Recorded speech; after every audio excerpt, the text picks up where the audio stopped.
Today is Palm Sunday for many in Christian traditions.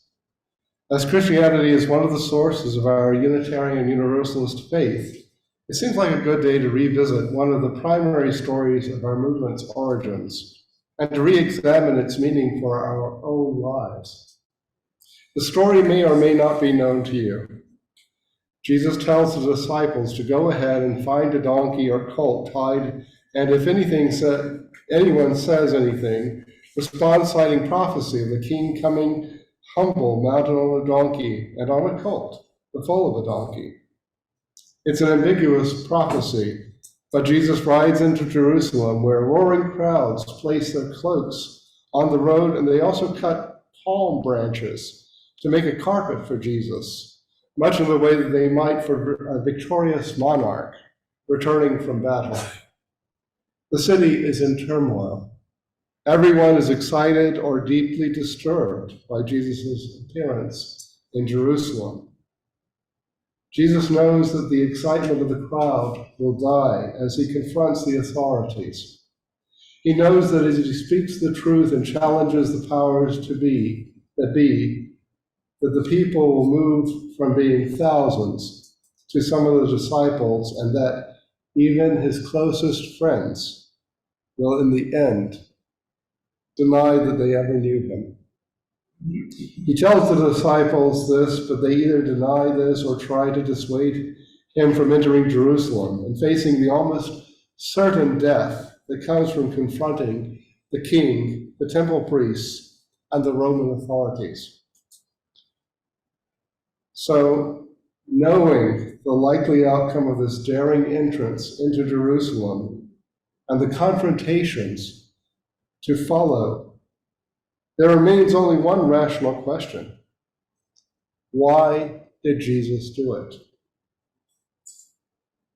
Discard the doctrines that you might have been taught around the story. Let's look at it as it is written, not as what someone might have told you about it. Riding into Jerusalem was not a rational act, seemingly. Psychologists often categorize human drives prioritizing survival as the foremost impetus in human nature.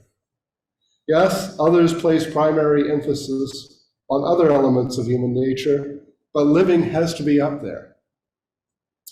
And Jesus knew that he would not likely survive the entry into Jerusalem, and that the retaliation against his preaching and the many confrontations he engaged in. Yet he decided to go directly into the most dangerous place and to stir things up. So why would anyone do something like that? One of the many gifts of being a Unitarian Universalist is that we can look at a story in the Bible or any other sacred scripture without the filter of doctrine or tradition to name what is happening in the story. Part and parcel of our Christian roots in this religious movement is that our foreparents encouraged their children to read the Bible and to discover what truth for themselves they found there. As an aside, the Unitarians prevented the Bible from being read by children in the public schools in Massachusetts, not because they didn't want the children to read the Bible, but because they didn't want the teacher or anyone else to tell them what it meant when they read the scriptures. So they were encouraging the children to read it for themselves and interpret it for themselves. And other religious groups got angry, and so the Bible stopped being read in the Massachusetts school systems in the early 1800s. So why does Jesus go to Jerusalem? I think the reason is that he knew that his time was up. He knows that eventually the authorities will try, convict, and execute him. He knows that he has been getting their attention, and they've probably been trying to pinpoint where he was. But he traveled from town to town in Israel, going from place to place, and the authorities probably couldn't catch up with him. He's been moving from small town to small town. And he's been talking about a coming era when the poor will be blessed and the weak shall inherit the earth. He is speaking language that might be considered revolutionary. He is talking about a different form of social order than the Roman Empire, the kingdom of Israel, the priestly caste are interested in. Theirs is a world of dominance and power, a world in which the strong are considered closer to God or the gods, and the weak are that way because God does not love them as much. Jesus reverses this as he speaks to people in those provincial towns.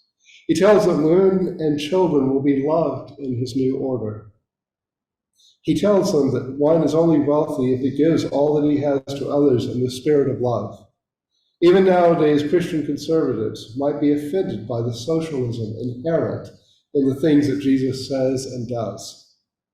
Besides the socio-political context of the new society that Jesus encourages, he is also following a dangerous precedent. Before and after Jesus, charismatic leaders went from place to place in Israel, claiming to be the Messiah who would rally the faithful and lead an insurrection to cast off Roman rule in a great show of divinely inspired military might.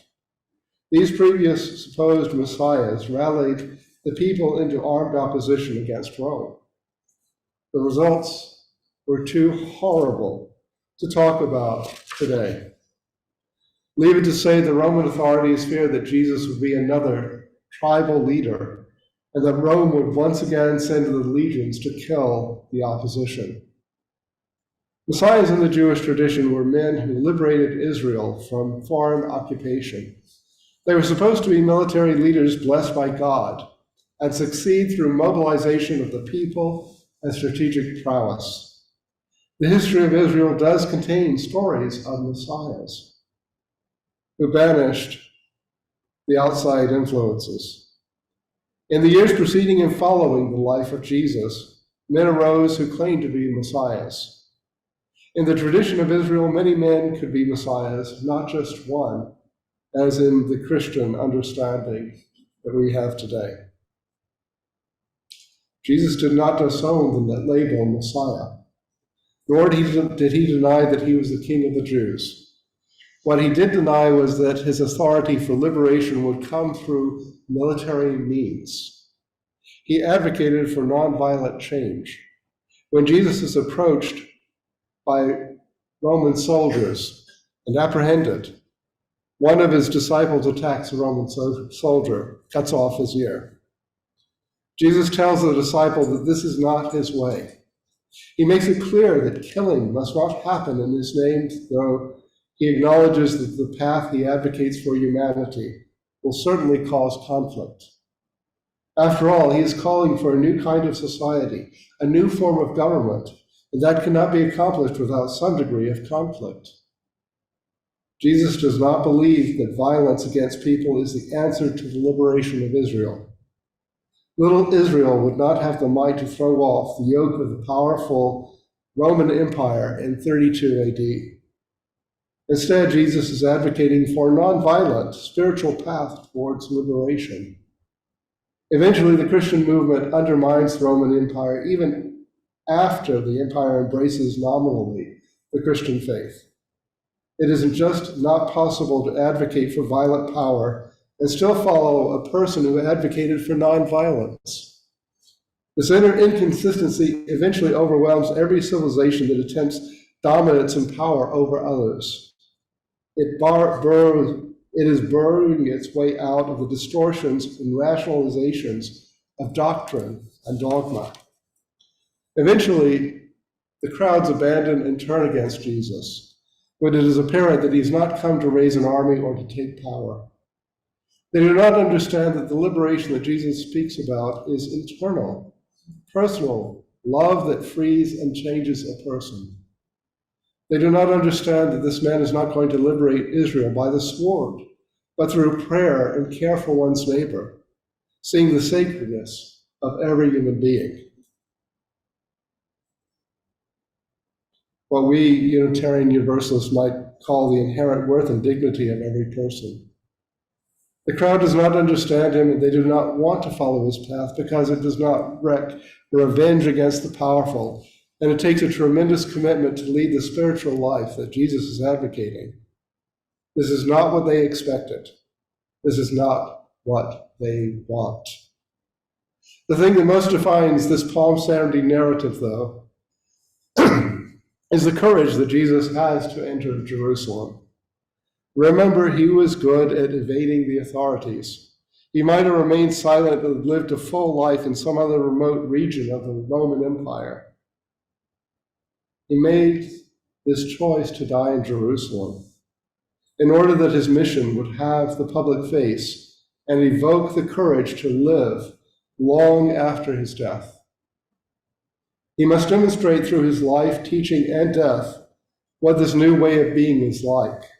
He can only show its importance of living through dying in a way that reveals the intensity of his faith. I think this is why Jesus goes to Jerusalem. This understanding is not based upon doctrine or denominationally approved interpretation. It is essentially a humanistic interpretation of the Gospels. What might this mean for questioning skeptical Unitarian Universalists, most of whom, like myself, grew up in a more conservative Christian faith than ours? One of the things that comes to mind is that Jesus knew the reason that he lived, and he knew for which he was willing to die.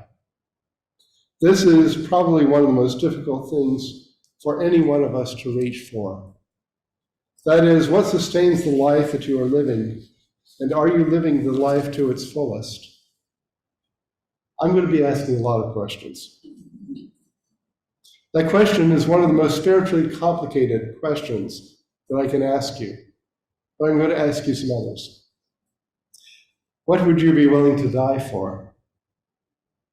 If one is a parent, then one is charged with nurturing and sacrificing for one's children.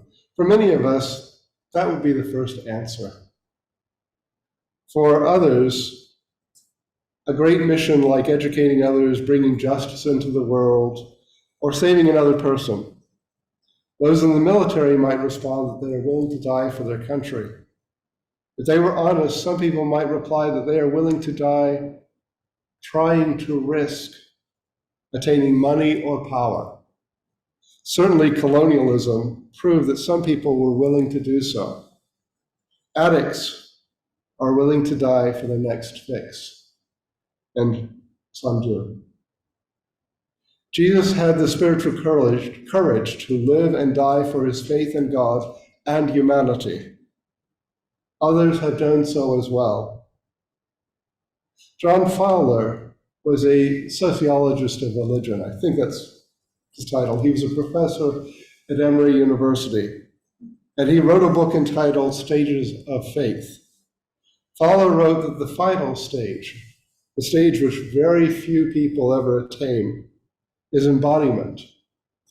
So one becomes one's faith so thoroughly that one's every action, every word is derived from centering, universalizing faith. One is able to speak to people where they are and to find the holy, the sacred, in people that they do not see in themselves or in others. By the way, Fowler's vision also applied to people who are not traditionally religious, such as humanists. His stages do not necessarily imply a faith tradition. This universalizing faith was that which Jesus also lived. Courage, as we might understand it, no longer exists as a presence in one's life at Fowler's stage 6. One's actions are so faith-inspired that one merely does as faith dictates. The final stage of faith cannot describe courage as we might understand it. It is living in truth, living exclusively for the meaning that faith gives. But that is the central question in the spiritual journey. Why do I live? For what am I willing to give my life? What gives me life? The nature of human existence is that it is short. Having experienced a birthday 2 months ago, I am more aware of that brevity of existence than before. Acknowledging the short span of life, how will anyone discern the meaning of his or her existence? I suppose that the most obvious answer is why each of us lives is yet another series of questions. What do you wish to leave behind when you are gone? What legacy will you hand down to the children in the next generation? What do you love?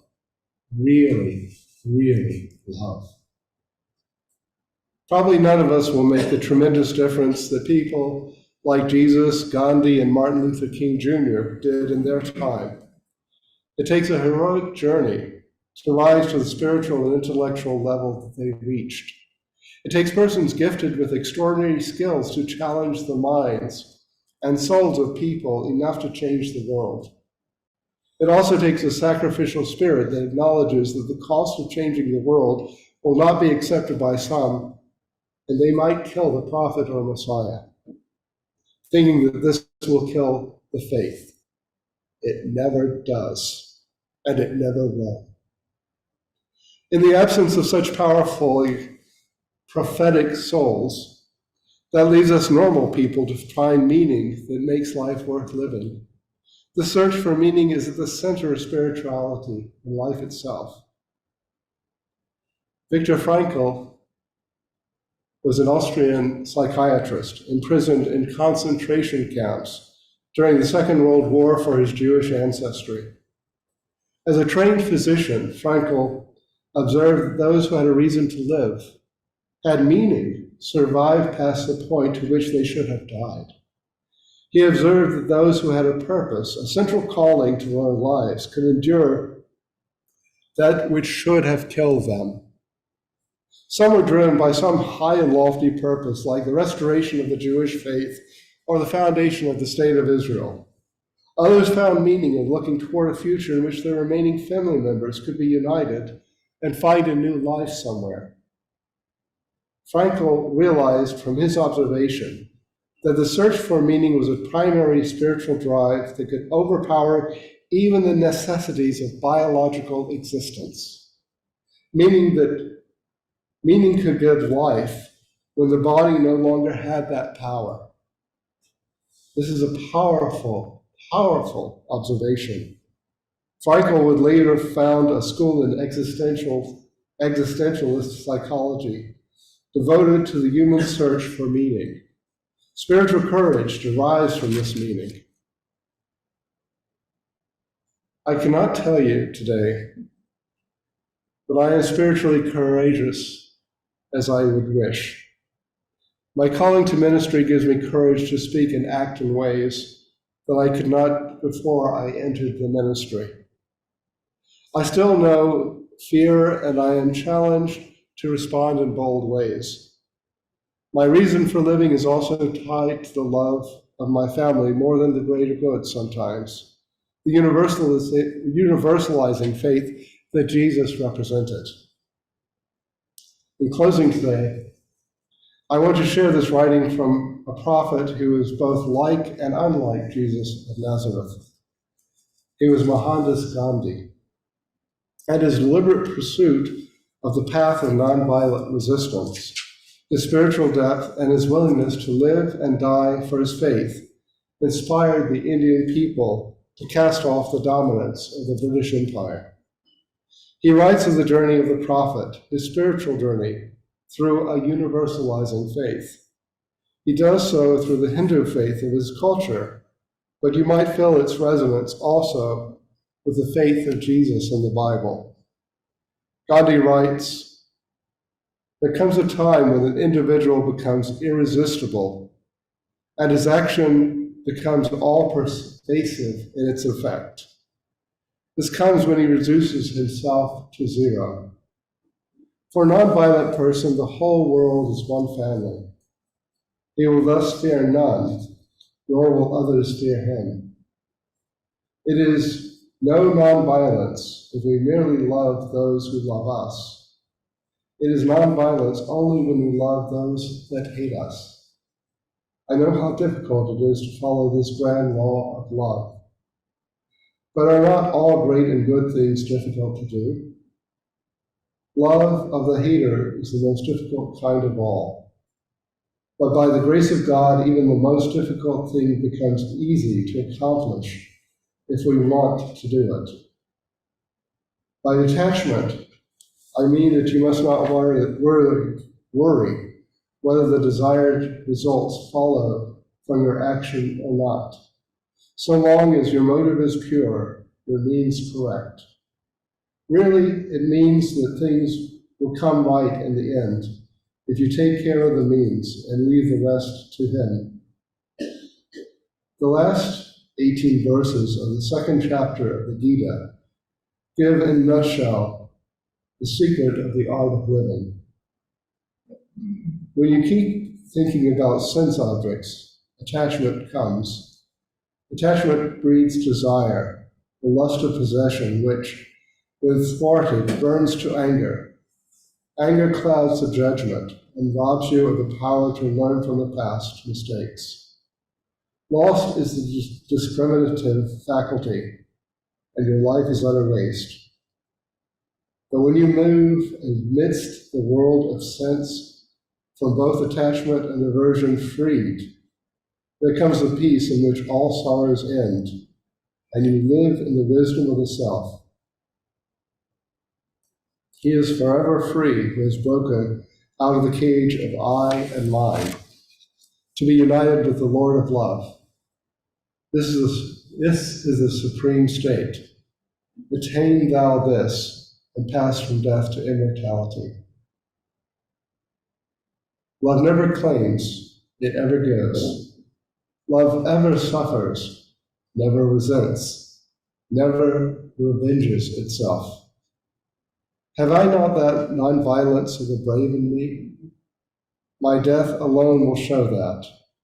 If someone killed me and I died with a prayer for the assassin on my lips and God's consciousness of His living presence in the sanctuary of my heart, then alone will I be said to have the nonviolence of the brave.